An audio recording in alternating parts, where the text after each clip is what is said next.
Welcome back to the Better Learning Podcast. My name is Matt Rogers. It's been a couple weeks since I've been your host here on the podcast, but I'm excited to dive back into it.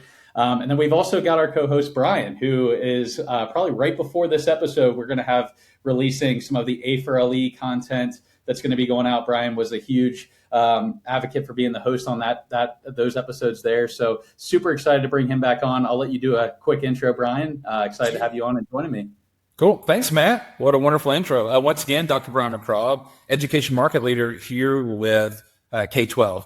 And spent some time doing podcasts in the past. And so Matt has asked me to join in with you guys for the party and the fun here on a Friday afternoon. So I'm excited to be here with you guys to learn more about what's happening in the world of not only educational leadership, but also design and collaboration. So Matt, thanks for the intro and back to you.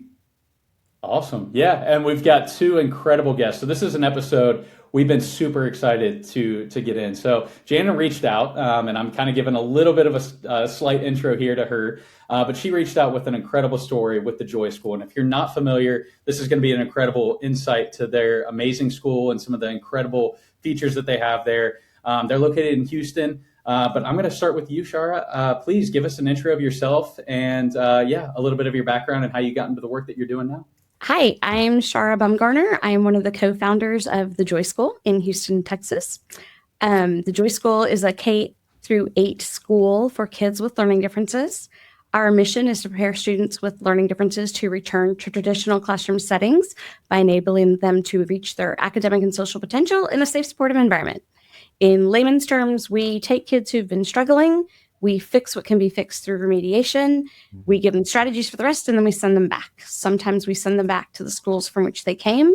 More often than not, we actually help families figure out what the next best place is going to be for them. But we're very much a transition place. So most kids are with us for 3 to 5 years, and we give them the help that they need. And then we send them back to traditional schools of all kinds, all across the city. And we now have adult alums who are in their 30s with their own kids. And so, they've gone to colleges across the country and they're living all over the world now. So, but yes, that is what I do. We've been around since 97 and we typically have about 150 to 160 students a year. And one of the crazy things with this mission is that about 45 kids leave every year. So we lose about a third of our population every single year. And it's obviously a great mission, but it's a terrible business model, quite frankly. That's amazing. Yeah, that's amazing. And I'm excited to dive a little bit deeper into that. But before we do that, we obviously are the podcast for A4LE. So we also like to take our episodes and kind of also understand the design aspect from schools. And we're so lucky to also introduce our second guest here today. I'm going to let her do a little intro of herself. But yeah, we're super excited to kind of hear the perspectives of the design side too. But Janann, I'll let you kind of do your intro as well. Great, thanks. My name is Janann Pittman. I'm a principal with Jackson and Ryan Architects here in Houston. We have a practice that hits many disciplines from museums and multifamily, higher ed. But my component is really the community-focused and ideally child-focused. So it's churches and schools. And I'm super lucky in that when I am doing schools, it's not the big public ISDs, quite honestly. It's the private independent schools. And that's really fabulous. And makes me really spoiled because I'm designing for teachers and schools that already exist, for communities that already exist. So it's an opportunity to do something very particular to them as opposed to, elementary school number 55 in the district or something. Right. It's very specific, and I love each one of my schools, and every single one is different. I particularly am excited about always coming to the Joy School because, it is so much fun here, but also because, I believe so much in their mission, and I totally understand how very different they are. I have 2 boys who are twins, and obviously they both had the same impact in terms of learning and reading at home and so forth. And yet one read early, one read later. One is classically identified as learning, having a learning difference. on dyslexia. But I think actually everybody learns differently. So why can't we make the design, the buildings, the schools reflective of that? It doesn't have to be, you get this, the stamp. I had one parent tell me by the time my son was diagnosed with dyslexia, everybody gets something by 5th grade. So, then I thought there was something maybe wrong with my other son because I hadn't figured out what that thing was. So anyway, so that's sort of the direction I come from. But this is definitely schools, children, community. This is my passion. That's incredible. Well, we talked about, Shara, I know you kind of mentioned the Joy School opened in 97. I was actually born in 97 and Wow. just like, yeah, that's showing my age now. But I'm actually a twin as well. I'm super excited because what you just said definitely resonates with me. My sister and I, we're two completely different, opposites, especially when it comes to learning and how we kind of digest information, and then just even our personalities, it's completely different. So I can definitely see that where you come from there. And it definitely has kind of led me on my career path to what I'm doing now. So super excited to dive into this conversation. Brian, I don't know. I'll pass it off to you. I don't know if you've got any places you want to start. I do. I'm fascinated with this conversation. So, ladies, I was not born in 1997. So just to let you know that. My daughter was born in 1996 and my son in 1998. So, man, I'm just thrilled to be here with you guys. And I'm really anxious to hear more about, especially the Joy School and Janann, your involvement in the design and everything that goes into that. Actually, Shara, I emailed you guys about a week ago. I'm not sure I know you get 35, 40 emails a day, but I reached out to you guys. Yeah. About a week ago. Yeah. So when I saw your name on the attendee list, I was like, great. So I have to tease, actually talk to her and everything. So really what I'm looking at is really, I guess it's for both of you guys because you guys have been a part of this for a long time, since 97. So how did you guys go about coming up with this idea of the Joy School, and then the design methodology that now we're talking almost 30 years has gotten you to where you're at now? I've looked at the website and I'm intrigued on how this all started and then how you got here. And then I have a question about the voucher system later as a follow-up. So anyway, tell me how this got started and how you decided to design things, because your target student base is very, very unique, filled with a whole lot of unique learning styles and different forms of discipline and everything. So that intrigues me as a former educator, and I've been a principal and a superintendent. I'm anxious to hear how you got here in the first place. So I will try to be as succinct as possible. But the short story is I was a public school teacher. I went to school and I took my first early childhood class, and I felt like the clouds parted and the angels sang, because I knew exactly what I wanted to do. I wanted to be a kindergarten teacher. I wanted to teach kids to read. I was going to save the world, And as soon as I got into public education, I realized, wow, they didn't teach me anything. There were so many kids that I didn't know how to help, or I didn't realize the broad range of kiddos that I would have in one classroom. Cutting to the chase, I was always drawn to the kids who, what I saw was that the system was fine for kids who learned easily. Right. And the system had supports in place for kids who really needed a lot of extra help or had complicated profiles, right?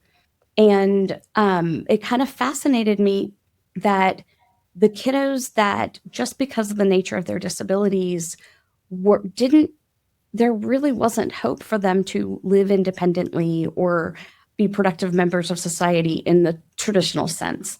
There were plenty of resources for them, but then I would have a kiddo that was just a little bit behind. And, in kindergarten and first grade, which is what I taught, you can only be so far behind, right? You haven't missed that much, right? Yeah. But there was nothing in place for those kids. And so at that time, kids had to wait until third grade before the district would even do testing to identify kids. And, if a child goes through kinder, first, second, and third grade struggling and not having their needs met, not only does it affect them academically, but then it starts to affect how they feel about themselves. Yeah. I had the same conversation with former educators about that as well. And the fallout from No Child Left Behind got us to that point where there was a massive amount of focus on the high achievers. And then there was an even bigger focus on those kids with certain learning disabilities that qualified under special ed or even Section 504.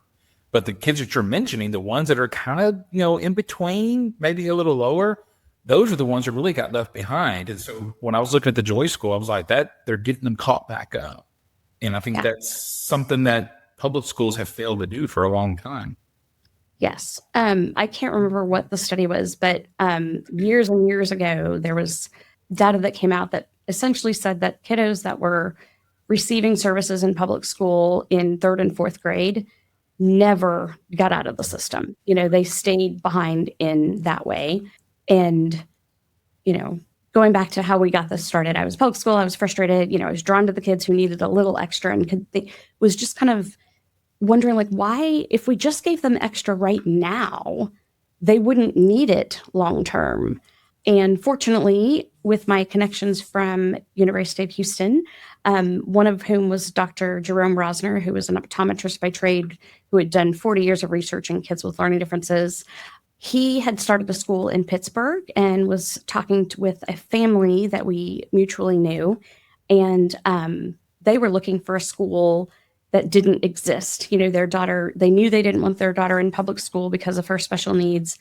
And none of the private schools in Houston were really going to be able to accommodate her needs at that time. And so, the original idea was I was just going to work with their child. And through maybe 2 dinners, Dr. Rosner made it sound like, oh yeah, we can just start a school. And I was young and idealistic and naive enough to say, okay, I'll do it. And so truly, that's kind of the limits of my thoughts ahead of time. I just wanted to help kids, but we ended up starting the school with 4 kids, took a couple from my public school and another who had gone through Dr. Rosner's clinic, and then our founding family. And we started the school with 4 kids. And truly the only thing that those kids had in common was that they hadn't done well in school before. They were 6, 7, 8, and 9. They were all different grade levels. So ranging really from kinder to 3rd grade. And I just taught them. And that was kind of if I had to say anything that Dr. Rosner taught me, it was that it doesn't matter what the child's diagnosis is or what the test scores say. Teaching is a verb. So take the kids you got and teach them. And that's what I did. And by the end of the year, they were all reading, and not without challenges along the way. I learned that, in my regular class, I could say, ooh, I like the way Johnny's sitting. Ooh, I like the way Sally is listening. And other kids would, kind of fall in line. And with kids who needed to be directly taught all kinds of things, that didn't happen. So I had to be much more creative in making that happen. So started the school with 4 kids. By the end of the year, they were all reading. The only marketing we did was to speech and language pathologists in Houston. And the second year, we had 3 classrooms of 6. The next year, we had 30. The next year, we had 42. And we just kept growing and kind of stopped at about 150-ish now. Partly because you guys are, I'm sorry to interrupt, is that where you guys are maxed out? Or is about 150 spaces? We actually have room for about 175. Okay. The last couple of years, things have been quieter. And I think a big part of that is that more schools are putting in learning centers for kids with learning differences, which is fantastic for kids. But we're still having a huge demand for our middle school. And so we're making adjustments in class placements to accommodate that need. Yeah, well, I definitely want to get a little bit deeper now, understanding the history of the school. One of the things that we kind of evaluate, so we got your request in. One of the things that really caught my eye is how you mentioned that you all kind of really offer a child-centered educational model. So I want to really hear and dive in a little bit deeper of now today, give us a little background of what the day-to-day kind of looks like for students, fast forward to today. The Joy School is 100% about individualization and seeing kids as individuals with different needs. And again, all of our kids come with some kind of diagnosis. And sometimes those diagnoses are really accurate and sometimes they are not. We work to figure out, okay, what else is going on? What else that needs to be addressed? and not in the sense of what other labels does this child need, right? What to call it. It's more about how do they function in the classroom and what kinds of accommodations, what kinds of direct instruction that we can give them and teach, or tools that they can use to be independent. Our whole goal is independence. Our whole goal is mainstreaming and, having them leave us. And so from day one, that's what we're focused on is, what is it going to take to make them successful? And then how do we build independence in that? So when we take kids in, again, all of our kids have some kind of diagnoses. But when we accept kiddos, we are not just filling a third grade class or filling a fourth grade class. For one, the number of spots in which grade level is a constantly moving target, right? Because kids come and go at different ages and leave at different ages. So we might have 4 fourth grade classes this year, but we might only have 3 next year, or we might have 5, who knows? But when we do group kids, we are grouping kids based on the kind of instruction they need. So it's not necessarily based on their diagnosis. We take a lot of consideration into their chronological age, but we have the flexibility of going back to fourth grade. If we have 4 fourth grade classes, each one of those fourth grade class groups of students could have a slightly different focus. So we might have kids who are really struggling readers who really need more intensive, Orton Gillingham based instruction. The same age kids next door might sound like great readers, but they really struggle with comprehension. That requires a completely different kind of instruction. Some kids, down the hall reading may not be part of their struggles at all. They might have struggles really related to math. Other kids it's not really the content that gets in their way, but it might be their processing speed, that they need a much slower pace to learn the same material. It just takes them longer. And so we can't go as quickly or cover as much material in the same amount of time. And so that's how we group kids. Then, because our goal is to get them back into traditional schools where there will likely be in-group instruction, then we teach those kids as a group. And so it's not 6 kids doing 6 different things with one teacher and everybody being isolated. It's much more about being with kids who have similar needs and working in that way.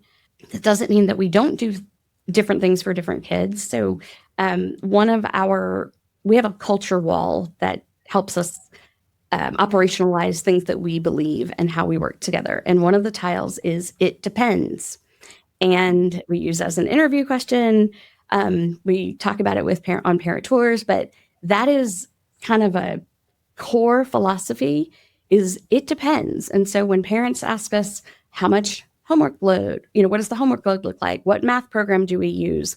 How do you handle behavior or discipline issues? Our answer every single time is "it depends." And it doesn't mean that we'll decide at some point, right? It's not that we're being flaky. It's that we have lots of options and it depends. It depends on what that child needs. It depends on, any number of factors. But that's part of the magic of being at the Joy School is that we have that flexibility. There is no one size fits all for anything. And I will tell you, teachers will say that both the best part about working at the Joy School and the most difficult part about working at the Joy School is "it depends." Similar to what we do at K-12 when it comes to collaborating, designing furniture and for learning spaces. Well, how much is this going to cost? It depends. Depends on what, but we can make it happen either way. Well, man, that's fantastic stuff. I guess, Janann, this is probably for you. In your own words, we have this thing at K-12 called radically student-centered. In fact, you've probably seen on my shirt here. So one thing we do at K-12 is we're 100% focused on what's best for students at all times, no matter what we do. And everything that we do and everything that we think of when it comes to our collaboration and design and implementation of whatever plan we've come up with a particular learning space, no matter what it is, we have this thing called radically student-centered. And I just wanted to kind of throw that over to you and see, what does radically student-centered mean when it comes to design at a school or a certain learning space? It could be from a classroom to a cafetorium to I don't know, an outdoor learning area. So I just wanted to see what radically student-centered means to you guys. Okay. So for me, radically student-centered varies based on who my client is. So for the Joy School, it's obviously very, very different than everybody else. So it depends, right? Like what Shara was It depends. I could be using this a lot now. I probably say that more than I realize already. So it totally depends. And I think it goes back to like when we started designing for the Joy School, we did a master plan. We did their second building and additions to their first and their master plan, but we did not do their first building. But we looked at their first building knowing that they had typically 6 kids per classroom. The classrooms are smaller, but they had a real space problem in the sense that, a teacher's desk is always the same size. A sink is always the same size. The bookcases aren't suddenly going to get smaller and shrink by, to a quarter of what the others are. And so how do you get all those standard size components into a smaller classroom? And then beyond that, like how can they teach such that they are in all these different positions? So we do this for every single one of our clients, whether there's 18 kids, 28 or 6 in a classroom. So you need to test it, you need to make sure it fits, the furniture fits and so forth. The other part to it is, here they're teaching every single child differently, but so many of their classrooms were the same exact size. And that became a limiting factor for them. So how can we make those rooms bigger and what's appropriate for that learning environment? They also have these sort of like larger offices with tons of light, and they're grouped together. So it doesn't feel like it's an office. It's these kind of amazing rooms where I guess what I would call intervention happens. They seem like, teacher, student. Okay, fine. Well, sometimes there are 3 students, sometimes there's 4. And they said, would really like for them to be able to sit on the floor. And what they really mean is sit on the floor with me, spread out all of our stuff. Well, that's a very different size than, probably like the 7x7 that these rooms are. Again, it depends. It depends on the number of students. It depends on the need. But the other part we haven't really touched on in regard to the Joy School is that you said it last week when you said our first building was about remediation. But the culture here is a huge part of it. And I think, for us designing, it needs to be about the culture and the community if we possibly can. And if we know, that's what I mean by doing independent schools allows me to do something very special in that way, because very quickly, I'm trying to figure out what every possible child with a learning difference might need in a room and a space or in a group of spaces. And they're like, no, we got the remediation part. That's the easy part, which is like, as a parent of a kid with dyslexia, I was like, wait, what? And then they said, no, it's about getting all the other experiences. And somehow they make this school, the students may only be here 3 years because they could be here 2 years, but they make this part of this community. And they talk about, in terms of designing, about how things feel in such a way to like, they want to touch the doorknob before we put it in the building, to, how you make people feel included and part of something. And, it's Friday and I've never been invited, I have to tell you, but it's dance party day. And so they literally come into school and tonight is middle school dance. You could stay till 10 o'clock with me. And this is a whole project that has a disco ball, and there's 2 disco balls. We have 2 disco balls. And so, this is a large part of kind of who they are, that, when we asked about, supplies that a student has to bring in, trying to understand the school more, they said, oh, no, we don't worry about that. We supply what they need because every child needs something different. But we tell them they have to get all these costumes. And they start talking about the adults in the room, start talking about their costume closets. And I'm always just like, whoa, what? And I show up in black because I'm an architect. This is a large part of my wardrobe. And it's like Pirate Day. And, actually, I don't think I've been here Pirate Day except for once because it's such a busy day here. Because it's STEM-based education that's going on. It's not because it's, it's a play date or something like that. It's just such an amazing place.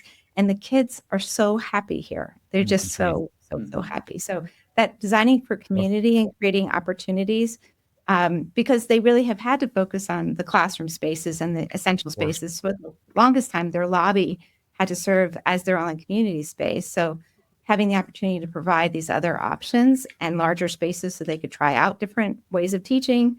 I mean, that's what makes this really so very different. And you guys have truly embraced the radically student-centered approach, even though you might not have used that phrase. That's exactly what you guys have done to to meet the various needs of every learner on that campus. So I think that's wonderful. I think that's fantastic.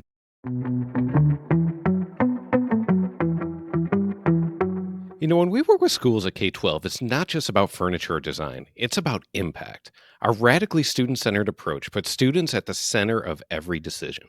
From that first conversation to the final walkthrough, we're focused on creating spaces that actually work for the kids, the teachers, and the community. So if you're looking to do more than just check a box on your next project, let's talk.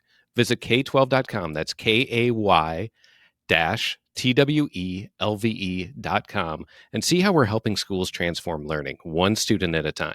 Because at K-12, it's not just about projects and furniture, it's about purpose.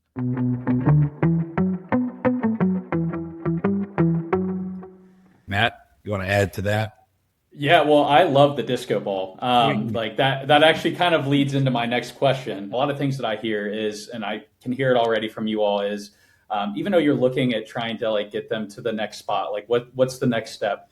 You guys are really focused on making the best experience possible for when those kids are there, which I absolutely love.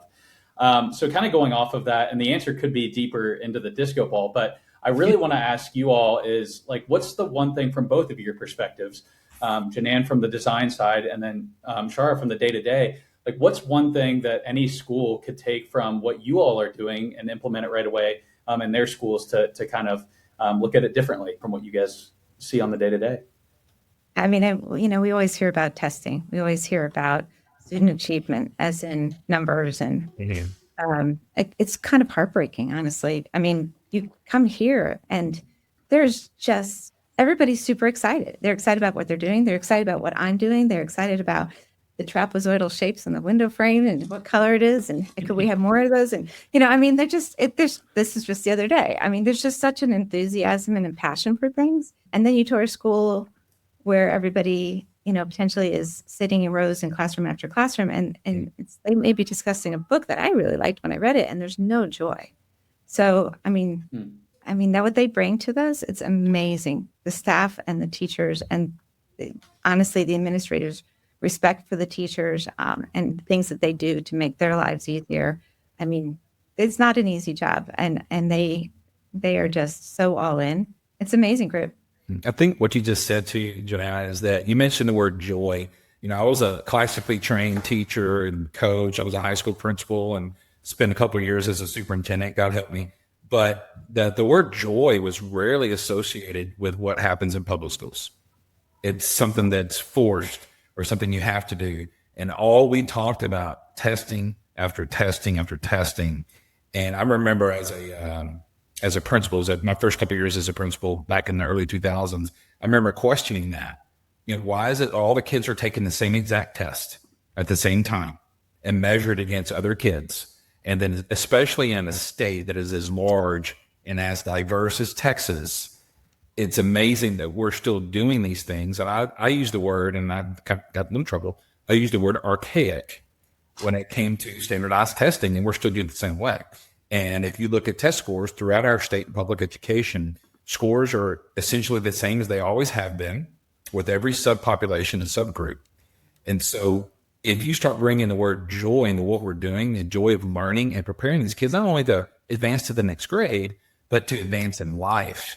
And joy is something that's been left out of it. I'm excited just hearing about what you're doing. I can't wait to come visit the school and really see what's happening and how we can really integrate what you guys do at other schools. Because if we even just get a tenth of what you guys are doing at your school and put that in a public school, you're going to see a massive shift in transformation. So, I'm a product of public schools, and So am I. my middle school, I hate when I hear people say, non-educators say, well, it's just middle school. They just have to get through it. Yeah. And it breaks my heart because I loved middle school. It was one of my favorite times in education, period. And I liked my time at Rice, but it was a middle school, and it was public, and it was one of the first blue ribbon schools.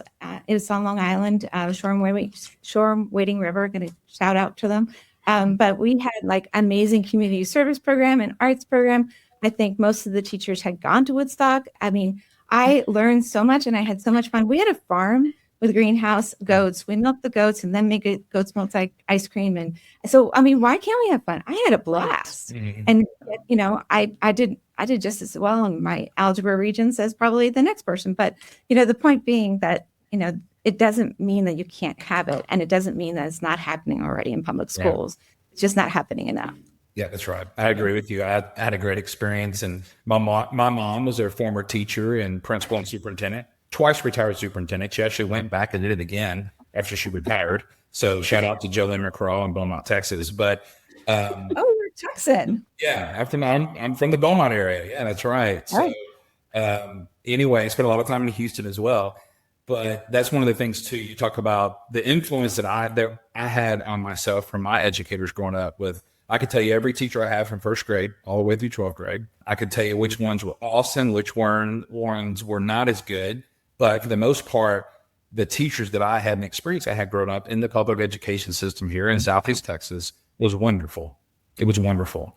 And I don't remember much of a focus on standardized testing, but I do remember a focus on getting prepared for that next level. And in this case, all of us were prepared to go to college or university. That's it. That was the focus. That's all they taught us, and that's what you did. And we heard it at home. We heard it at school. But I think going back to, I know this is really stretching it, but going back to design and functionality of the actual school building itself, our school didn't look any different from a prison. It was just a box, compartmentalized. Okay. Desk in a row. Okay. And if you have figured out for me just a little bit, I was pretty wiry and my ADHD was undiagnosed, and they made us sit in these desks that had a bar on the side of the combo desk. And that was like a little mini jail cell for me. So you can imagine what I did. I like to talk a lot and cut up and have a good time. And I spent a lot of time in the principal's office. And back then, either you were suspended or they put the board on you. And so I got the board on me many, many times. I think I averaged 6 to 12 per year from first grade all through high school. And it tightened me up for about a month or so. But anyway, I just started thinking about design and function of the building itself. And I know, Janann, you kind of already answered this, but what do you really look at when it comes to designing a specific purpose? You can't use the term "it depends," but what is it that you really focus on when it comes to actual design? Obviously we want to build these brand new, beautiful buildings that cost millions of dollars, and we want to improve educational outcomes. We just don't want to replace the building, even though some districts, that's exactly what they're doing. They're just replacing an old building. So what is it that you guys consider, I guess, the number one thing when it comes to how you're going to design a new learning space? Oh, the number one thing. So that's hard because there's so many things. Right. I would say that, a wonderful teacher can teach in a shoebox, right? It doesn't matter. But I think that, often a child's second home is a school. Mm-hmm. If we can't make it visit, you want to spend time. I mean, everybody remembers their school. Do you remember your first office, that first cubicle? No. I mean, that's probably, that's a stretch, right? So, it used to be, things have changed. It used to be that we had to argue to get more windows. It used to be we had to argue to get better lighting. These studies, for acoustics weren't out yet. I mean, we don't do a building now without an acoustical consultant, and so much has changed. And it's not just that it's more pleasant to be in, but I think this idea that there's choice for teachers, choice for students, and what they sit on, and maybe there's more than one lighting setting, even hopefully there is, but having those options makes it possible to really teach in a way that is reflective of what the goals are. So if we can reflect the pedagogy in how they teach in a physical form, and then express the community, because it's the community that you tend to remember, right? I mean, it's that feeling. So designing the feeling is a large part of it, I would say. I think what you said really stands out, that this is their child's second home. That's something that I think more people need to hear. And I think that's a very, very profound thing. Matt? Yeah, well, as we kind of wrap back, I want to just talk about, because we kind of talked about it a little bit, was there's surviving or thriving. And I noticed this on the website when I was checking it out earlier. Mm-hmm. You guys have that phrase as one of your visions there. So I want to kind of hear a little bit about that, Shara. Like, what is surviving versus thriving look like today, and kind of what are you guys looking at in the future for students as well as you're thinking in the future? Not all, but a hefty majority of kiddos who come to the Joy School has not been a joyful place. Whether it's because they were late in learning to read, or they were struggling in some way, or they were struggling to make friends.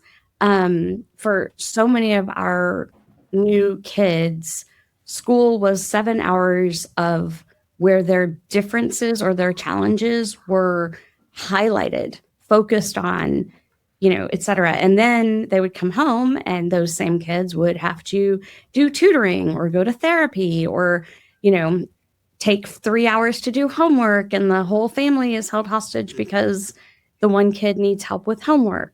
And those kids are surviving. They're getting through school, right? Sometimes they even have decent grades, but it takes such a toll when every waking hour of their day is focused on what is difficult for them.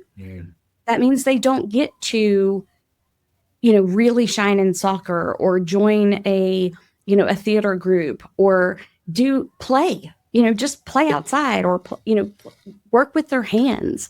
So many of our kids have those talents where, academics may not be their strengths, but they have all these other talents that they just don't have time to explore. And, the reality is we all choose careers based on our strengths, not what we do poorly at. And so we spend all this time trying to fix whatever it is a child is not good at. Like, that's not helping them figure out who they are and what their talents are. The name of our school is based on, it's really based on a story from our founding parent. But, when her kiddo thought she was having fun or playing games, she was able to grasp concepts more easily. As soon as she thought it was work, she got stressed out and shut down, And so one of the things we talk about intentionality wise is we know from brain research that an anxious brain can't learn. It wouldn't matter how talented our teachers are, what programs we have in place.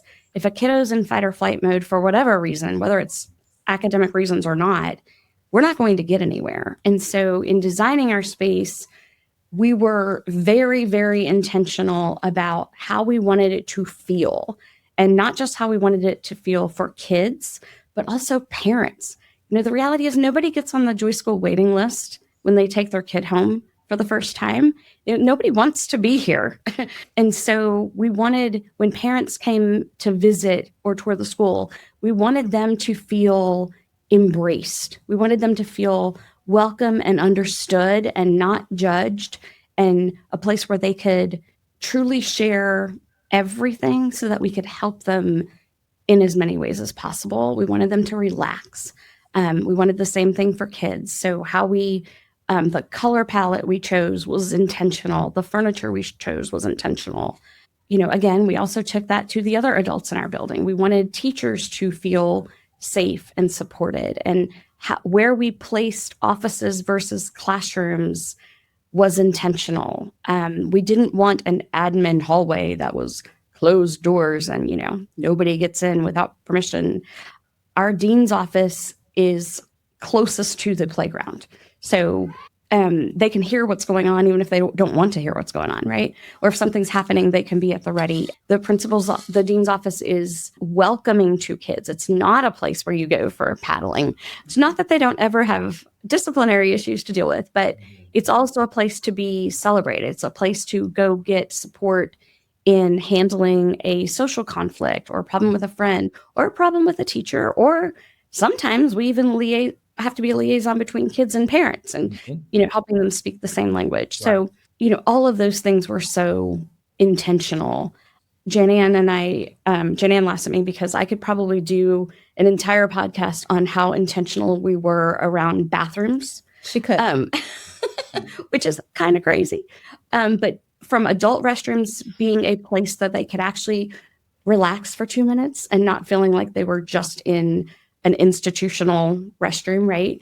And down to kids. And, we chose not to have auto flush toilets because we didn't want that to make somebody anxious. We didn't want to have, faucets where you have to like push the button and switch hands, because of our kiddos who had coordination issues. Door handles. If you had asked me 20 years ago if I cared about door handles, I would have said no. And the first 3 they brought me and I touched them, I was like, oh my gosh, your finger gets caught, and like I was thinking in terms of little kid fingers and the ease of use for that. So in answering the question, like what other schools could take away, I really, like Janann said, I think thinking about how the building feels, people tell us over and over and over again, like you can just feel it when you walk in, that the Joy name matches the environment. I would say that, and then also intentionality around everything, around the placement of certain spaces, around forced travel patterns so that people aren't isolated, that people have a reason to go to the same part in the building so that people do interact, rather than being able to take care of all of their needs in one single corner of the building. That's what I would add to that. Well, one of the biggest, and the reason why I asked this, and this is so helpful for you to kind of go through, because like you mentioned, you've had the beauty of, I think you said twice, going through this process of being able to kind of lead from this. But there's a lot of people in a lot of sense. Brian, I don't know about you, but if there's a lot of superintendents and heads of schools that never even get a chance to kind of go through this. So sharing these perspectives are really huge to share with our audience for those ones that are. So Janann, I'd love to ask you, is there anything from your perspective, any words of encouragement or things that you would leave our audience with if they are kind of going through something like this for the first time, things to be thinking about, things that maybe some wins from the Joy School project that you would have our audience take with them? I would say sometimes, we have very few meetings, right, with a client, and they only let us in a little bit, and I think by doing the master plan first and by having them be so open with us, we were able to learn so much more about them. I think that's true of our other clients as well. The ones that can really, and most of them do, it's awesome, really let us in and get to know them, flaws and all. It's the best because we really get them a whole lot more. So when I've learned that when Shara says, we need the toilet stalls to be a little bit more private. Okay, great, got that. We'll put a continuous hinge on that door. And then it comes up again, and I realize, oh, you know what? I probably need to dig a little bit more. And we do this a lot when we're working with a team working on the Joy School. Is we just knee-jerk reaction? Is this our standard whatever? Or do we need to question it? And especially here, we need to question it. But it makes us much more aware, I think, in our other projects, honestly, too, where we have to say, when you say a little bit more privacy, are you thinking you want a door and for around a toilet with walls and, yeah, that's exactly that would be really good, so, but it's, if you don't ask, if you don't kind of drill down, and they are just so open about things that it really helps us to, and they give us the time to follow up and to ask the questions. So I think, for them to communicate, their needs or the issues even, it allows us to be intentional, and then it reflects their very, very intentionality in what they do. I would also add that, a lot of schools, it's work by committee, right? So you might have a building committee, and we certainly had a building committee at the board level, but getting input from as many people as possible, not for consensus building, but for perspective taking, like really understanding what someone means, like she's saying, but also for a shared space, making sure that we're getting a handle on everybody's needs. What does this mean for the art teacher versus the principals versus, the PE teacher or the person who's planning graduation as an event? So one of those spaces Janann helped us design is it's our gathering hall. And so it is used for eating lunch for cafeteria tables. It's also used for indoor PE. It is also where we have performances for kiddos, graduation, our house rallies. Our school has a house system where the entire community is divided into 4 different houses. All kinds of things happen in this space tonight. It's the middle school dance. So getting input from multiple people, not just me, because, I might think about certain things, but not think about how that would affect someone else or how it's going to affect, the conference room, which is down the hall, and, acoustically, what does that mean? So allowing more people to be part of the process, not to the point where it bogs down the system, but like before you start designing, really giving everybody an opportunity to share things. And that's what Janann and her team were so phenomenal at, was taking all of these different ideas and perspectives and finding common ground and building in flexibility wherever we could. Because again, as a small school, we need as much flexibility as we could possibly have because we're so limited in what our options are. Yeah, it's fantastic. I have a follow-up question on that. Totally off everything. The voucher system that's starting up this fall.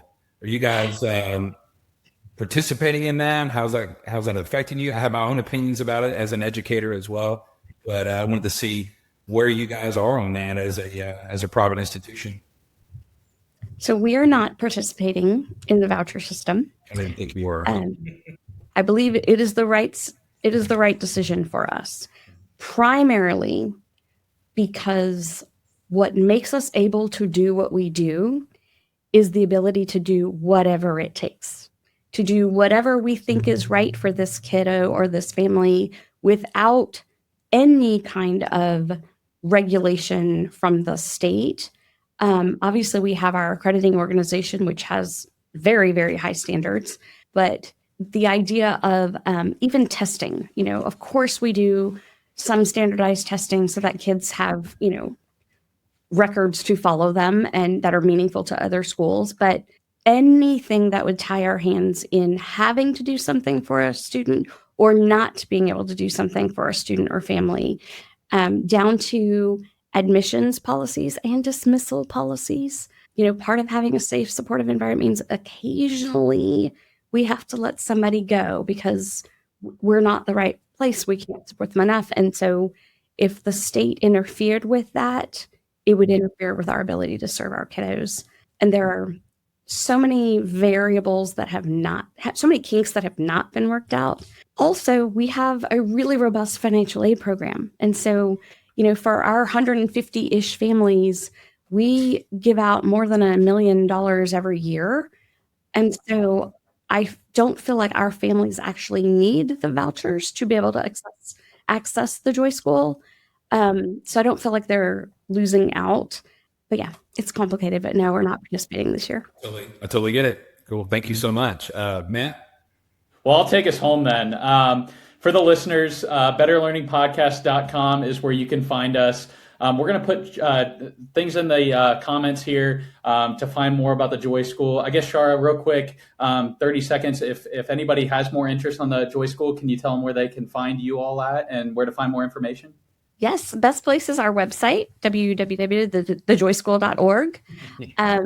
But I would be remiss in not really doing a shout out for Jackson Ryan, because I have to say we interviewed 5 different firms before we chose Jackson Ryan when we were doing our design work. And again, what was so important to us was finding a team that really would be open to listening about how we were different. And that is what her team did so well. Even from the very first interview, the language they used, the language they took from us and used back with us, that's what made this possible. Because, anybody who's designed lots of schools, you have default ideas of what something means. Mm-hmm. And finding Janann and listening to her speak, I knew immediately that they were our people. And that's why we've invited them back for this next phase. Thank you. That's amazing. And Janann, anywhere where guests can follow your work and some of the things that you guys are doing. I would say also our website, it's jacksonryan.com. Yeah, I guess that's the best place to follow us. We're also trying to increase our social media, but follow the Joy School social media. They're fun. Our social media is fun. If you really want to see kids thriving and just finding joy in school, then that's where it is. We are going to put all the links in our show notes here for guests to follow along. Give them a follow. And like I said, betterlearningpodcast.com is where you can find more about us. To our guests, thank you so much for joining us. We'll talk soon. The Better Learning Podcast is produced by Matt Rogers and edited by Kelly Jones. The views and opinions shared on this podcast are those of the individual speaking and do not necessarily represent the perspectives of their affiliated companies, organizations, or associations.